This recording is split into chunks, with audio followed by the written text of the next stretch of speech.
Scalding liquid hit my chest like a tactical strike.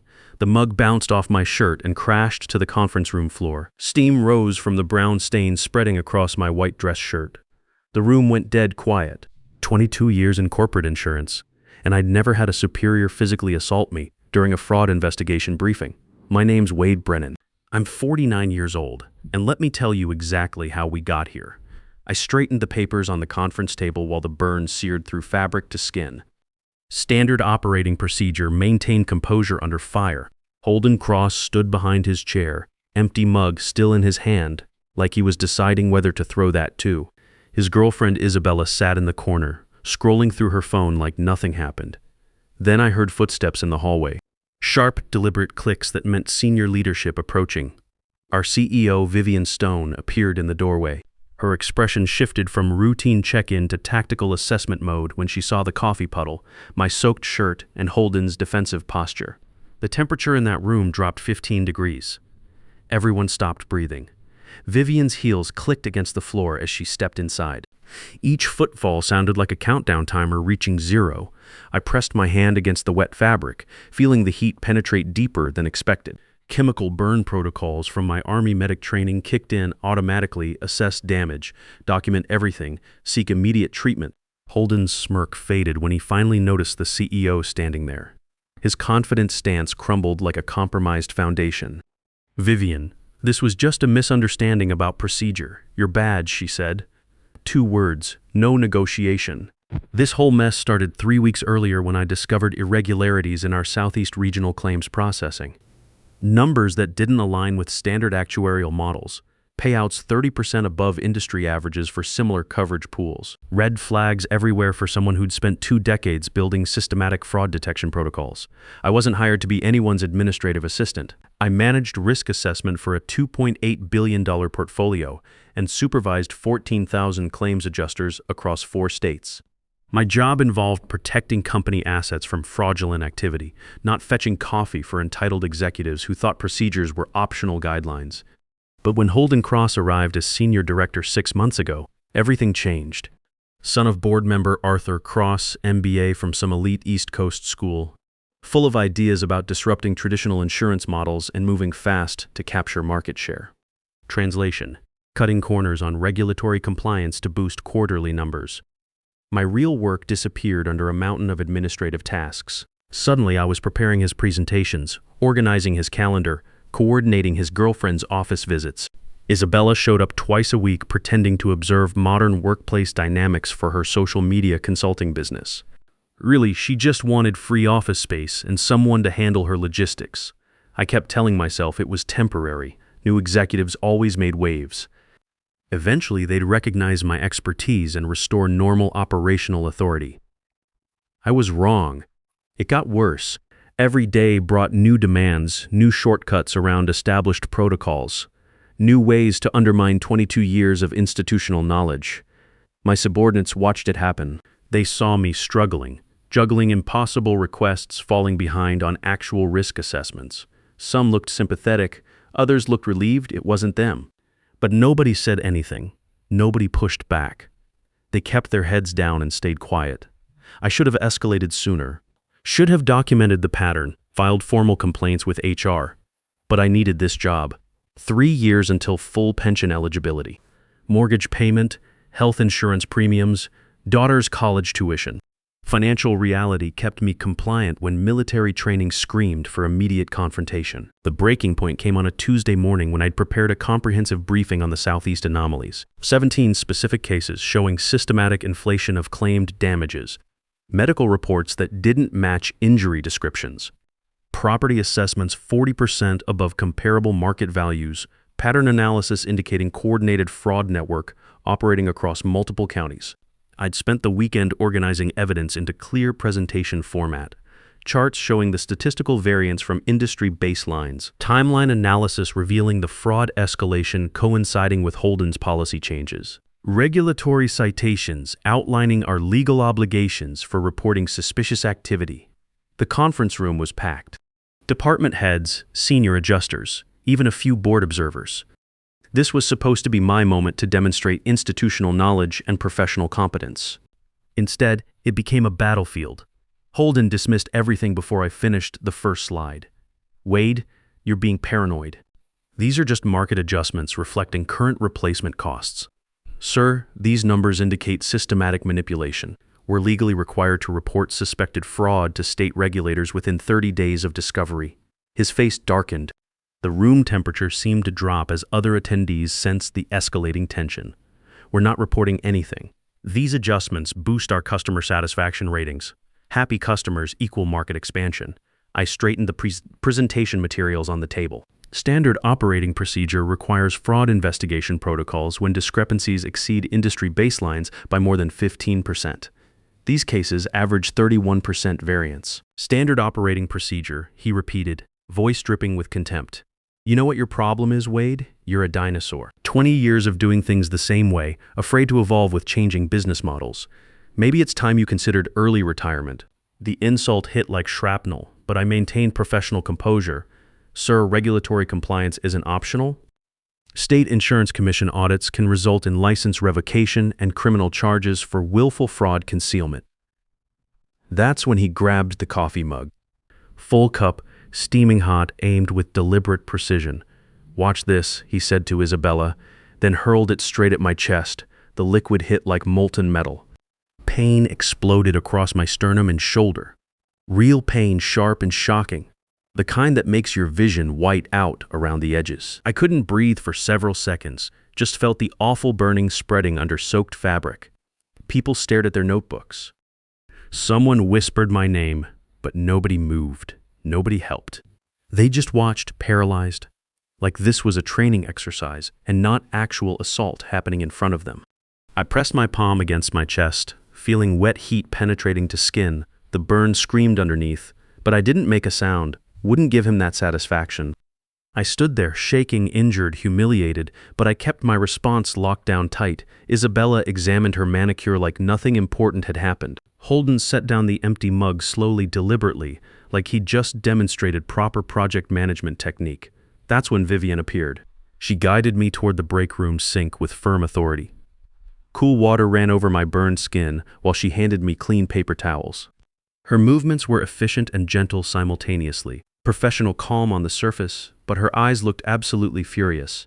Then she turned to face Holden.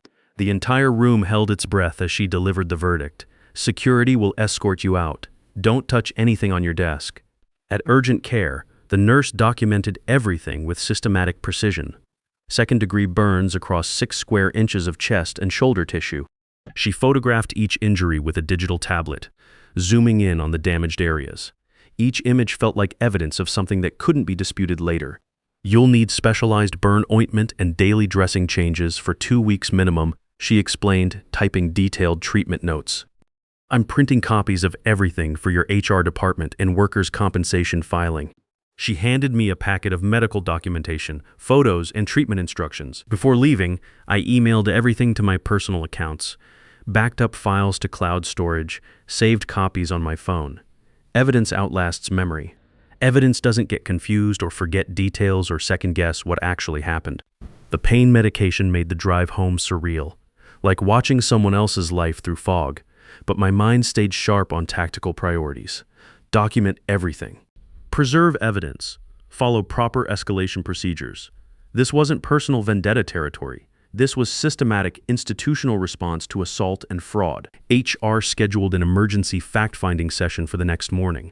I wrote the date and time in a notebook I'd never used for workplace drama before. Everything felt different now, serious, official, potentially career-ending for someone. They asked if anyone witnessed the incident. My voice remained steady as I provided details. Entire conference room full of people. I listed names, seating positions, who was standing where when it happened. I described the wall clock showing 2:47 p.m., the sound the mug made hitting the floor, Holden's deliberate wind-up motion before the throw. The HR director took notes without looking up. Her pen scratched across legal paper, recording everything. When I mentioned Vivian witnessing the assault, she nodded like that detail carried special significance. Did anyone record the meeting? She asked. Standard protocol requires all board-level presentations to be recorded for compliance purposes, I replied. Building security also maintains video surveillance of all conference rooms. She made another note. We'll need to preserve all recordings as evidence. After the meeting, I sat in my truck for 15 minutes, hands gripping the steering wheel. Relief and apprehension fought for control inside my chest. Relief that someone official was taking this seriously. Apprehension because I knew what came next. Holden would counterattack. He'd try twisting the narrative, painting himself as victim of insubordination, making me look vindictive or unstable. But evidence existed. Multiple witnesses existed.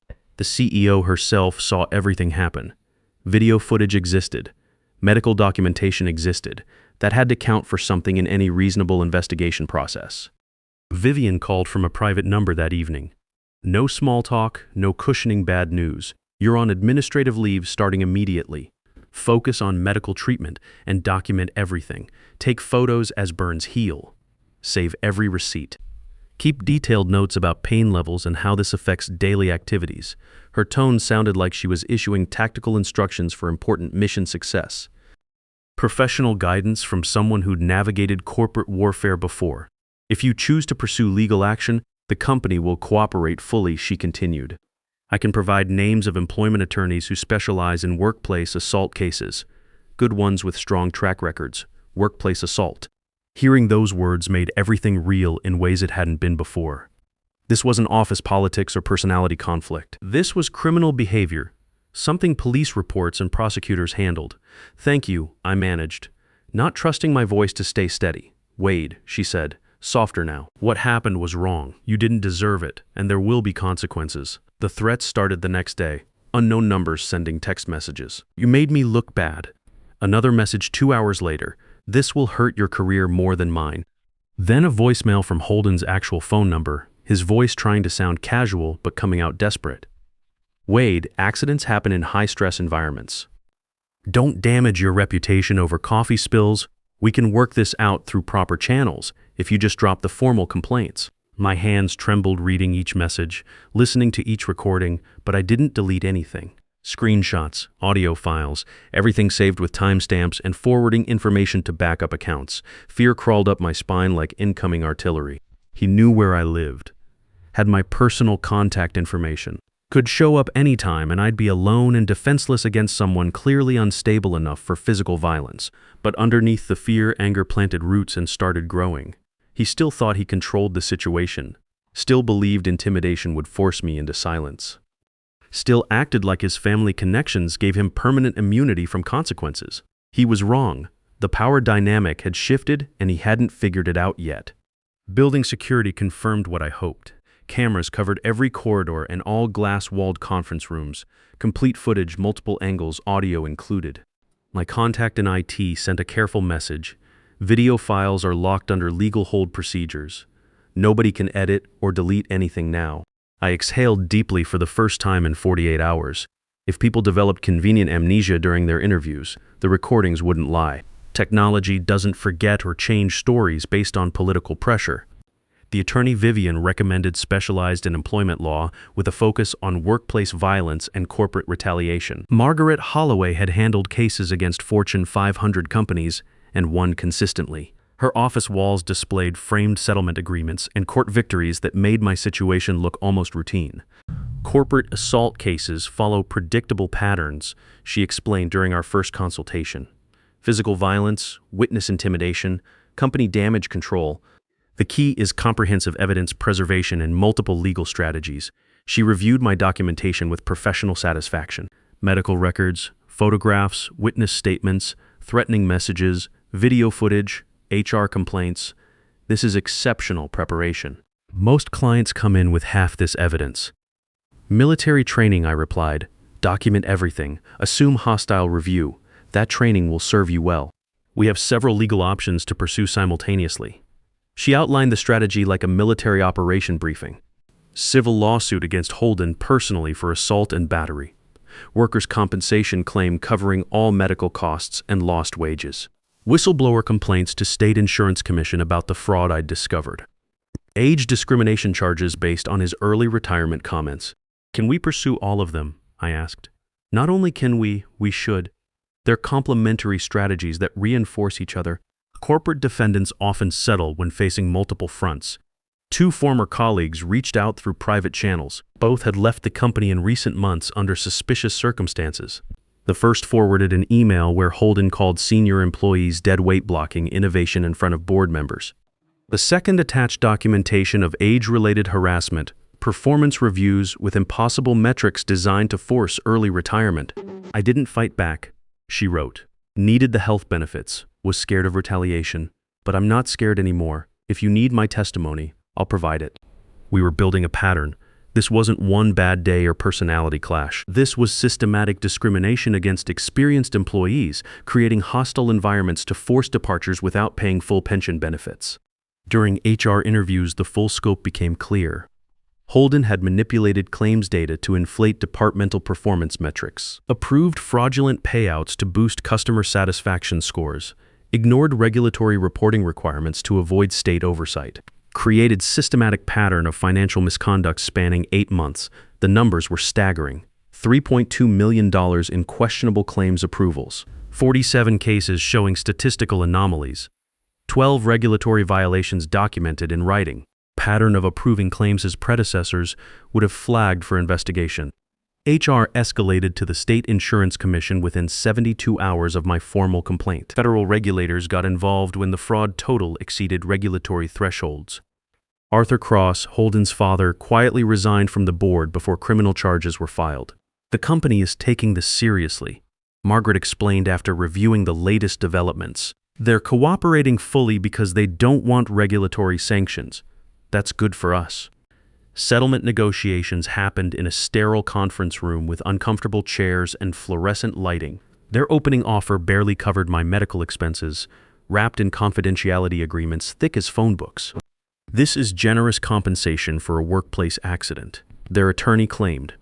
The word accident made my blood pressure spike.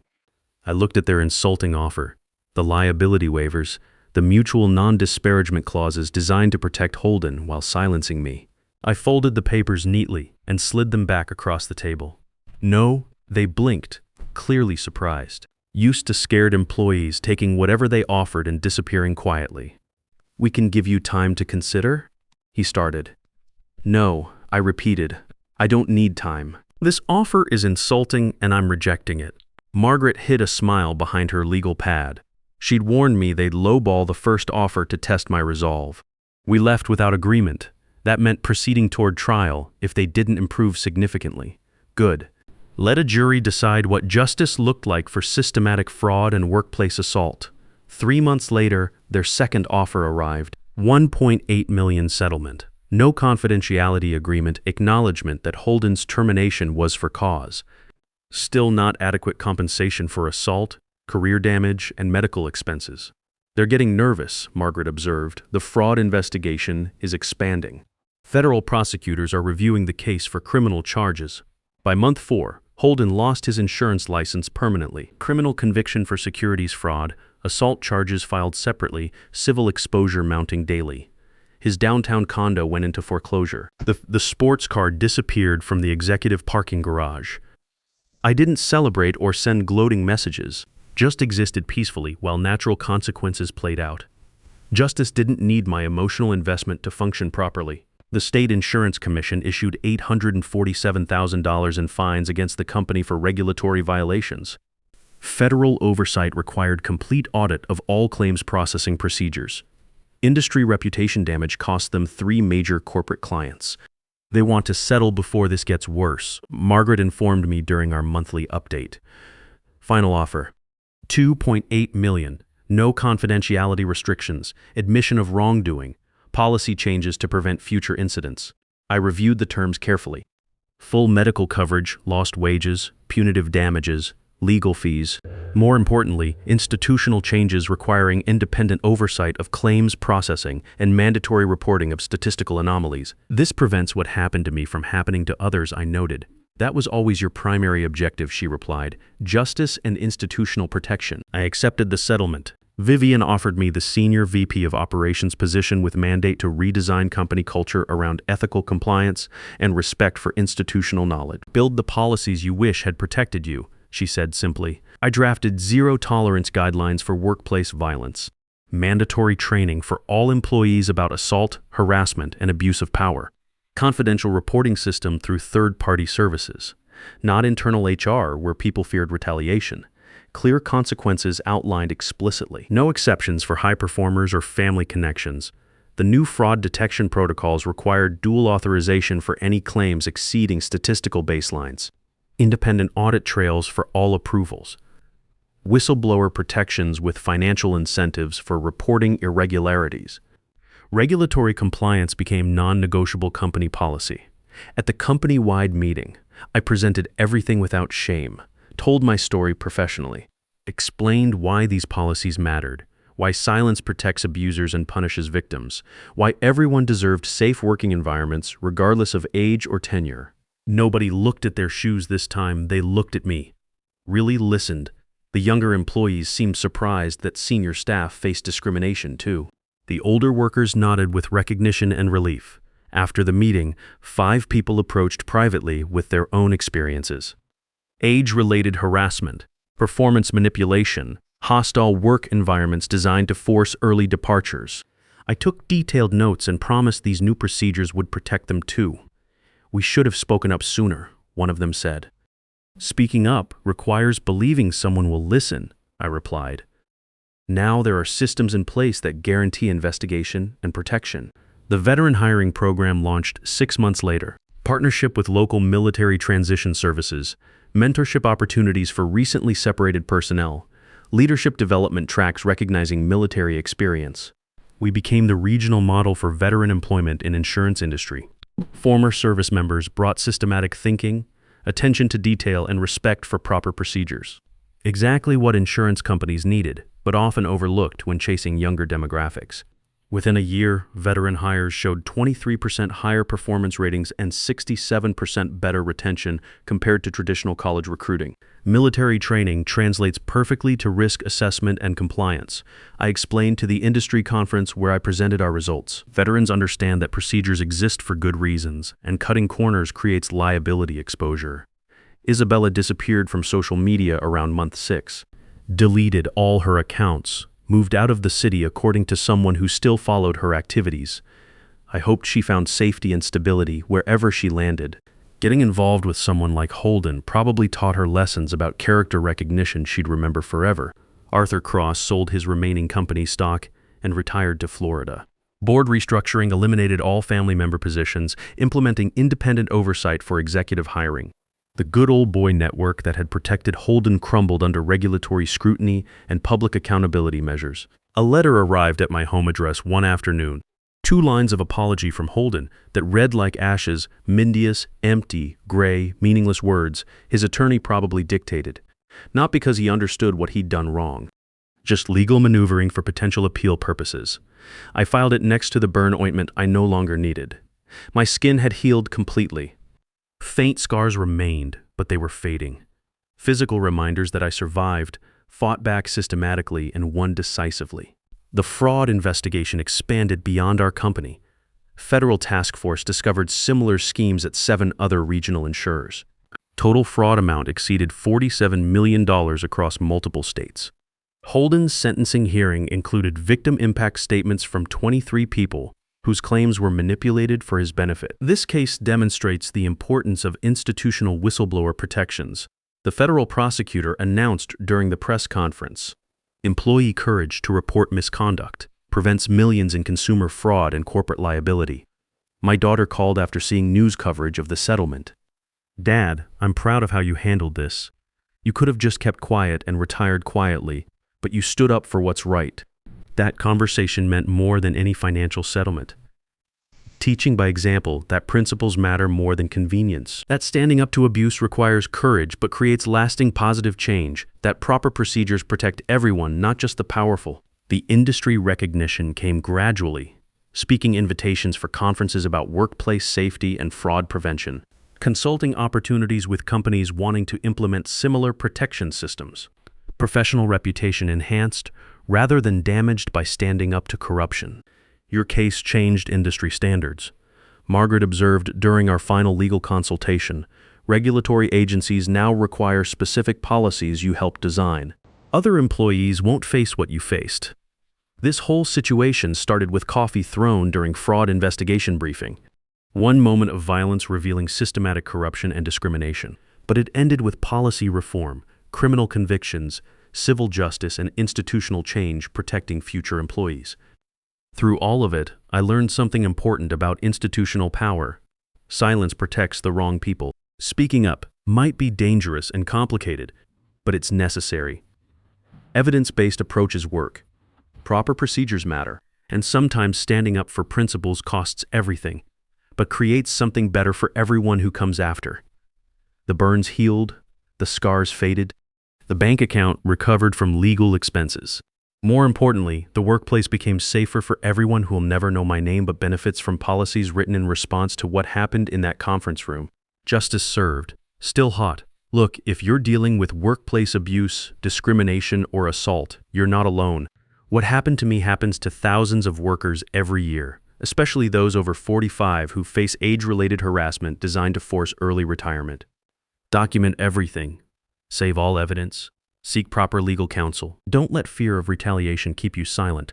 There are protections in place, and your voice matters.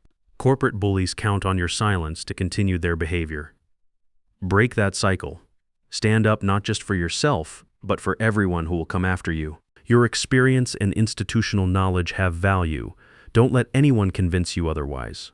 Fight back through proper channels. Gather your evidence systematically, and trust that justice works when good people refuse to stay quiet. The system isn't perfect, but it's stronger than individual corruption when citizens engage it properly.